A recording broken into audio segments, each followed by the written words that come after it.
जैसा करोगे वैसा भरोगे।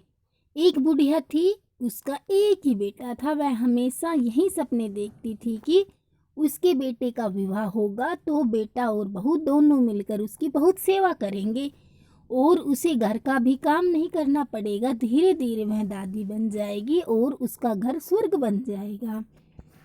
आखिर वह दिन भी आ गया जब बुढ़िया के बेटे का विवाह बड़ी धूमधाम से हुआ। वह दादी भी बन गई, लेकिन संयोग से उसका कोई भी सपना पूरा नहीं हुआ।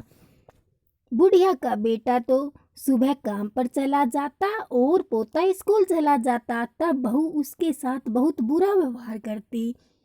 बहू बुढ़िया से घर में झाड़ू लगवाती, झूठे बर्तन साफ करवाती और टूटे फूटे बर्तनों में उसे भोजन देती।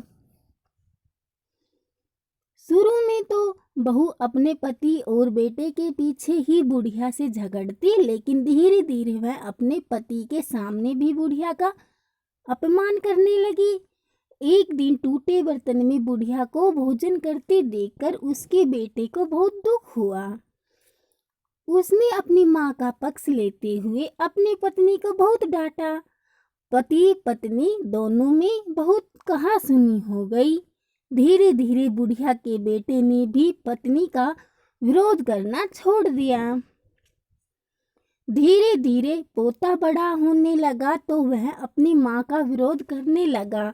वह अपनी दादी से बहुत प्यार करता था। अपनी दादी पर माँ द्वारा किए गए अत्याचारों को देखकर उसे बहुत दुख होता था। उसे अपनी दादी से हमदर्दी और सहानुभूति थी। अपनी माँ के डर से वह दादी की कुछ भी मदद नहीं करता था। धीरे धीरे पोता बड़ा हो गया और उसका विवाह भी हो गया। पोते की नई बहू छिप छिप कर अपनी दादी सास पर होते अत्याचारों को चुपचाप देखती रहती थी, लेकिन पतोहू को बुढ़ापे में दादी सास से काम करवाना जरा भी अच्छा नहीं लगता था। जब कभी पतोहू बुढ़िया की काम करने में मदद करती तो उसकी सास उसे खूब डांटती। पतोहू जब कभी दादी सास को रोते हुए देखती तो उसे बहुत दुख होता। एक बार बुढ़िया बीमार पड़ गई और परलोक सिधार गई।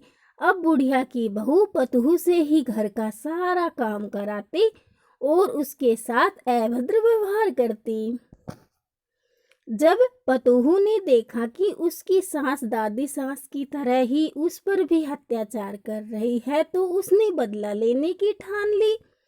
वह भी अपनी सास से वैसा व्यवहार करने लगी जैसा व्यवहार उसकी सास अपनी सास से करती थी। अब तो पतोहू अपनी सास को फूटी थाली में भोजन देने लगी। यह देखकर उसके पति और ससुर ने बहुत विरोध किया। पतोहू ने अपने ससुर और पति से कहा, मेरी दादी सास जितनी मेहनती और सीधी थी, जब माताजी उन्हें फूटी थाली में भोजन देती थी तब तुम कुछ क्यों नहीं बोले? उन पर होने वाले अत्याचारों को तुम दोनों चुपचाप देखते रहे। तब क्या तुम्हारे मुख पर ताला पड़ गया था? यदि किसी ने माताजी की पैरवी की तो मुझसे बुरा कोई नहीं होगा।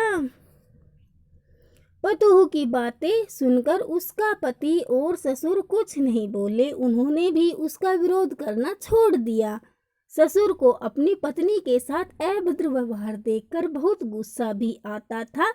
जब ससुर पतोहू को डांटने लगे तो वह उनके साथ भी अभद्र व्यवहार करने लगी। सास ससुर अकेले में बैठकर अपने सुख दुख की बातें करते और यही सोचते कि जैसा करोगे वैसा भरोगे।